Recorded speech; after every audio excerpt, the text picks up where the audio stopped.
Hi, this is Marty Gold of the Great Canadian Talk Show podcast. On February 21st, along with my co-host Spirited Kenny, we talked about a story that I broke, an important news story in Winnipeg involving the University of Winnipeg Collegiate varsity boys basketball team and a game against the Jewish high school, the Grey Academy of Jewish Learning. Take a listen to what we found out and what people in the education field are refusing to talk about to the media. The Great Canadian Talk Show. There's only a couple of watts, but I brought the truth to everyone within 3 blocks of the west side of campus. No way! Yes way! And now, let's get right down to business with Marty Gold. We're going to focus on the crime courts, public safety in the second part of the show. First part of the show is a story that we're going to look at a story that I broke that somehow was put through the lens of other media and went nowhere. When they had it, to the point where it's unrecognizable, because in fact there's a campaign of silence going on about what is not referred to by the free press somehow, the word anti-Semitism appearing nowhere in a story about an incident that they can't say did happen or didn't happen at the Jewish community campus against the Grey Academy Raiders. There's a campaign of silence, and it extends to it didn't start with the newspaper. They've managed to further it, though.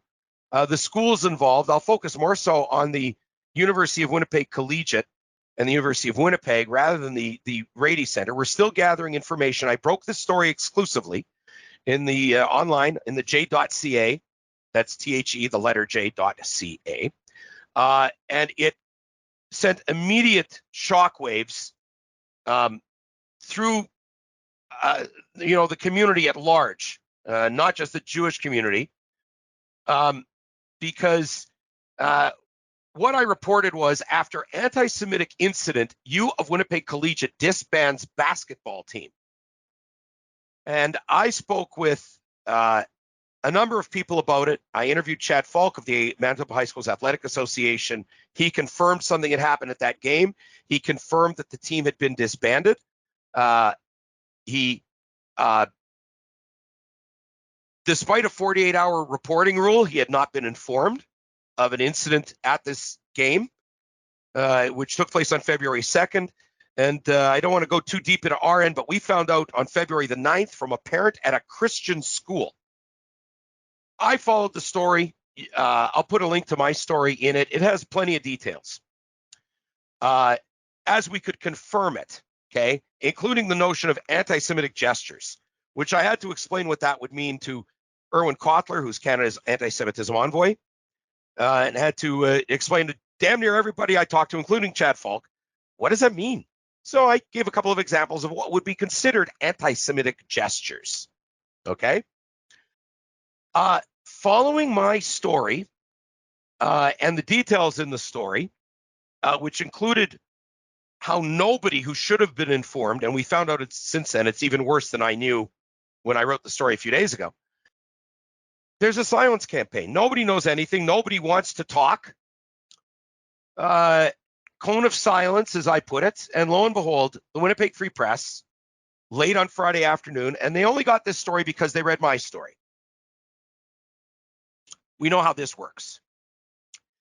By the time the Free Press was done with it, let's compare the headline. A lesson in journalism. Let's compare the headlines. After anti-Semitic incident, U of Winnipeg Collegiate disbands basketball team. Once it goes through the typewriters of the Winnipeg Free Press tabloid newspaper, it becomes behavioral issues behind U of W Collegiate's decision to end junior boys basketball team's season. Behavioral issues. Now, when you look online for information about the University of Winnipeg Collegiate, you look on Twitter, not really a lot to find. One pitch they made a year ago is, are you currently in grades 9, 10, 11, or 12 and interested in studying pre-med or pre-pharmacy in Canada? The University of Winnipeg Collegiate is a great option. Let me tell you something. For the looks of it, if you're an anti-Semite, if you're a Jew hater, if you have behavioral problems, the University of Winnipeg Collegiate is also a great place for you. In my story, I can tell you that this idea of a series of incidents that occurred, we know that because of what we heard from people at the Jewish high school, that this was not the first time, direct quote. There's been ongoing problems. And I've also been made aware of an incident involving one of the Christian teams in the league. These are private schools. It's a Christian high school, it's Jewish high school, U of W Collegiate. None of these behavioral issues were ever reported to the high school's athletic association. Nobody reached out to the experts at that organization for any assistance in regards to this. Neither collegiate dean Kevin Clace nor athletic director Evan Maltman responded to a request for comment Friday. Now, I first asked Kevin Clace for comment on February 9th, I think it was, the day we heard about this. And I've asked again. I asked twice before we published. I've asked for a response to my story. Nothing out of him. The dean of the collegiate is refusing to respond to my story that there was an anti-Semitic incident. He's also not responding to the Free Press story, which is interesting because it goes on to say, no comment. Evan Maltman, I also didn't hear from, the athletic director. The team's most recent match, which they lost by 13 points, was an away game against Gray Academy of Jewish Education. So it mentions the Gray Academy. It then quotes a communications director from the academy. I'm not going to throw her under the bus. She said her employer does not comment on incidents involving students, especially minors, or other schools' policies or decisions. That's misguided, but we'll get to that.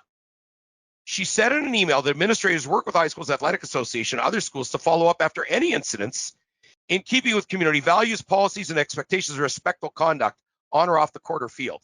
Well, she's not lying. That's what she was told. But what she was told by the school administrators is a lie. I state that without hesitation, because none of the previous incidents were ever reported to the high school's athletic association. And if there's incidents involving a Jewish high school team, you'll be pretty sure it has something to do with anti-Semitism. Now, the Free Press could not find a way. Somehow they managed to run this story that the team had behavioral issues, their season was canceled, their last game was against the Jews, quotes the Jewish team. So, Kenny, how are readers are they supposed to engage in these mental gymnastics to figure out that this had something to do with anti-Semitism? I don't know. They didn't walk into the Gray Academy going, "Oh, your mother wears army boots." Yeah. It's like they almost left it blank for a reason, right? Now, maybe, I will concede, maybe it was in the story and the editorial desks, the editorial minds at the Free Press said, "Oh, shit, we can't have this come out," and slice and dice the story of Maggie McIntosh, the education reporter, who I point out is a Trudeau-funded journalist. It could be that she herself didn't do the digging necessary, and I'll tell you why. Because I asked Chad Falk about this, and right off the top he said, there was a matter that occurred between the schools, and as a result, the U of W Collegiate canceled their junior varsity boys basketball team. Somehow she didn't seem to ask Chad Falk that question. So you have one story in the Jewish media after anti-Semitic incident, U of W Collegiate disbands the team, and in the Free Press, it's behavioral issues. Behavioral issues towards Jews. Memo to the Free Press, you should tell all your reporters this. If there's a behavioral issue towards Jews, it's 99% likely to be anti-Semitism and not something else. This fear that if we actually say that people who don't come from the traditional anti-Semitic backgrounds, if I can use it that way, the old country disputes that I grew up with, that my brother grew up with, and I'm just going to say it, the Poles, the Ukrainians, the Germans, the grudges from the old country come over, right? The misunderstandings, the miscommunication, the old wives' tales, the demonization. This isn't the old style. This is the new style, which is politicized, which is promoted in the agendas of these schools, promoted by their faculties, promoted in the curriculum, as they're seeing now in the Toronto District School Board repeatedly. But the Free Press, the award-winning Free Press, their award-winning journalists, their Trudeau-funded reporters, courageously reported for years about COVID. Hundreds of stories about pandemic response. But somehow, in a story like this, failed to use the word anti-Semitism. What message does that send the people who did it, Kenny? The kids who were involved in it? That it's okay. Were the parents ever called? Did the coach ever go back to the I don't know where they go inside the school. It's a high school environment, so I assume there's counselors, teachers, aides, resources available through the school division. Something? Nothing. The Free Press never mentioned the coaches. Like, this was all settled, and the people who were best served by this going nowhere are the coaches. The coaches from the U of W, the coach from the U of W Collegiate is a guy named Dan West. I don't know him. I don't recognize him. I'm sure he's a nice guy, but he lost control of that team this year. It's readily apparent. Did he ask for help and not get it? Why was he not given help? Did he report any of this to the High Schools Athletic Association? Apparently not. Did the athletic director, maybe he went back to the AD and the AD said, I'll take care of it, and then did nothing? Evan Maltman.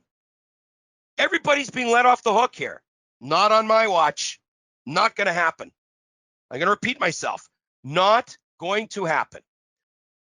Have you filed the necessary report now with the High Schools Athletics? I'm going to ask them. And I'm going to get to the bottom of this. And anybody who knows me knows what that means. Again, I don't think the other incident that we talked about, the CBC covered, I don't know that doesn't really hit a high level of harassment. It's perhaps, in the realm of ignorance or unintended cruelty. There's no question that something serious happened for that team to be disbanded. But again, only the Winnipeg Free Press can report on a team being disbanded. It was after a game with the Jews. The Jews aren't talking about it. The University of Winnipeg Collegiate aren't talking about it, and fail to use the word anti-Semitism anywhere in the story. Who are they protecting? I want to make sure the community, I want you to share this with people. I want people to get outraged about this, because unless it's dealt with, one day you're going to be reading about Jewish kids being beaten up on their way to a game, on their way from a game. And it's because there's no consequences at this starting point. So first you learn it's okay to spit on Jews. And then it's like, hey, what happened 2 years ago on May 15th? Rocks, bottles thrown at Jews. You see how this works? The escalation. These kids, whoever the perpetrators were, they're the next class of recruits for the anti-Semitic mobs that attack Israeli Independence Day rallies. I'm surprised that the parents weren't notified of what happened. Are you surprised that the High Schools Athletic Association wasn't notified? Like, kind of. Like, it should have been recorded somewhere and talked about, right? We know that the Jewish educators did not inform the authorities from the Jewish community. Do you think that the chancellor of the University of Winnipeg has been informed about what happened, since they pay the bill for the collegiate? As I understand it, they're certainly using college facilities. The college owns that building, Wesley Hall. Well, until you asked me that question, I would have figured that they were. But now you're not so sure? Yes. If you have any information, not just about anti-Semitic incidents, any other information about the University of Winnipeg Collegiate junior varsity basketball team, or the varsity basketball team for that matter, or any other high school where there's tension, friction, discord, inappropriate behavior, behavioral issues involving Jews, Christians, Gentiles, Sikhs, whatever, let me know. I want to see, how big is this here? And we see from Florida, it's running rampant, apparently. That it's coming out. The same as all of a sudden here it did. But again, I just want to be clear. This idea, we can't talk about it. Nobody's asking for the names of the kids. And the names of the kids involved, some of them, we don't know that all were. But that roster, public information. Right now, it's still public information. It's no secret who was on that team. I'll give you one other comparison, then we'll go to the break, Kenny. Let's say that this was a junior hockey team, okay? Like, and I don't follow closely enough to remember which teams are around. Let's say the Lethbridge Broncos or whatever. And there was some incident the team was suspended for 4 games, or their season was canceled. Everybody knows who the players are. And whereas some of them are 18, 19, they still have 20-year-olds in junior hockey. I think they do. 18, 19, 20-year-olds. Some of them are 16 or 17 and are minors. But nobody ever goes, privacy of these minors when the team is suspended because of some incident. Ever. Now, I suppose you could argue, well, that's kind of a secular hockey team. It's already in the public realm. I get that point, and I'm sensitive to it. I don't want to pick on any particular kid, but there's a cultural problem, either within the families of some of those players or behavioral problem with all of them. Like, were some of these kids bullied by the ringleaders, or did they all go along with it? Were there kids that chose not to play varsity basketball at the U of W Collegiate or try out for the junior varsity because they're Jewish and they knew that these players were going to create an unwelcoming environment? I see this as it is a complex issue. It's a serious issue. But again, from where we come from, the work I do privately with the newspaper and the work that I do here with Spirited Kenny in citizen journalism, we know about sports, we know about education, we know about anti-Semitism. Nobody is going to fool us by saying we can't comment because it involves minors. Because you can be damn sure this involved other kinds of people. We used to use the term ethnic background, ethnicity. If this involved derogatory behavior towards people of First Nations extraction or people of other cultural backgrounds, you be damn sure that we'd know everything there was to know about it. And the Free Press would be blaring it in the headline. For some reason, the Free Press chose to avoid the word anti-Semitism in a story that was absolutely, positively spurred by anti-Semitic behavior, resulting in a basketball team being eliminated. Not suspended, eliminated, disbanded, or as they put it, end junior boys basketball team season. Behavioral issues. Since when is anti-Semitism a behavioral issue? The Great Canadian Talk Show. Hi, it's Marty, just here to wrap up with a little bit of late-breaking developments. After our deadline this week in the TheJ.ca, we got a joint ministerial statement. Two ministers from the government of Premier Heather Stephenson provided a statement to us that we weren't able to get into this week's story. Winnipeg Board of Jewish Education stonewalls questions about anti-Semitic incident. You can go to the website, TheJ.ca, and read that story, the follow-up to the first story. After anti-Semitic incident, U of Winnipeg Collegiate disbands basketball team. No other mainstream media outlet has picked up on this. Well, I'm going to be continuing. Next week, I'll have that news, what was said by those two government ministers, what was also transmitted to our publisher, Ron East, in a conversation with one of those ministers. We're going to stay on the case. This is my beat. For the readers and subscribers of TheJ.ca, the Great Canadian Talk Show is basically a citizen journalism project that I've carried on since 2006, really. So it's well over 15 years now. First on radio on Kick FM in Winnipeg, then through a television program on Shaw TV from about 2011 to 2015 called City Circus that was very well received, covering civics and provincial politics, and subsequently now with this podcast being revived. No one else covers this beat. No one else stands up for the Jewish community. No one else out loud will ask the questions of our government officials, of our school officials, just what the hell is going on and who do they think they are? This work receives no subsidies from governments at any level. This work does not receive any support from Jewish federations. They don't believe in Jewish journalism. They don't support Jewish journalism. There are no foundations backing my work. There's no trust funds. And I'm now asking you to ask yourselves, if I don't do this work, who is going to be the voice for the Jewish community that doesn't agree that we should be silent in the face of anti-Semitism in our communities and in our schools?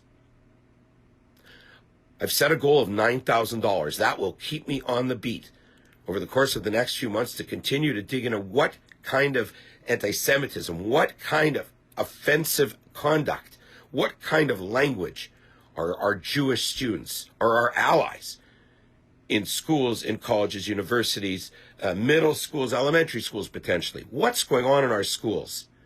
That politicians have been asleep at the switch, and that so-called educators have been using these philosophies, these political philosophies, whether it's through DEI programming, which is notoriously anti-Semitic, as Professor Irwin Cotler explained to me, and I'll have more of my interview with him coming up. Professor Cotler was quite clear. We have to not be silent. We have to speak out, and we have to talk about these kinds of incidents, and we have to have collective action. That doesn't happen when the Jewish educators in Winnipeg keep it all a great big secret, and the Jewish Federation shows no curiosity and no interest in defending our community. And so I'm turning to you, in particular the subscribers, the readers of the TheJ.ca, to ask you for your support, whether it's $1,000, $500, $200, $100, $25, or $10.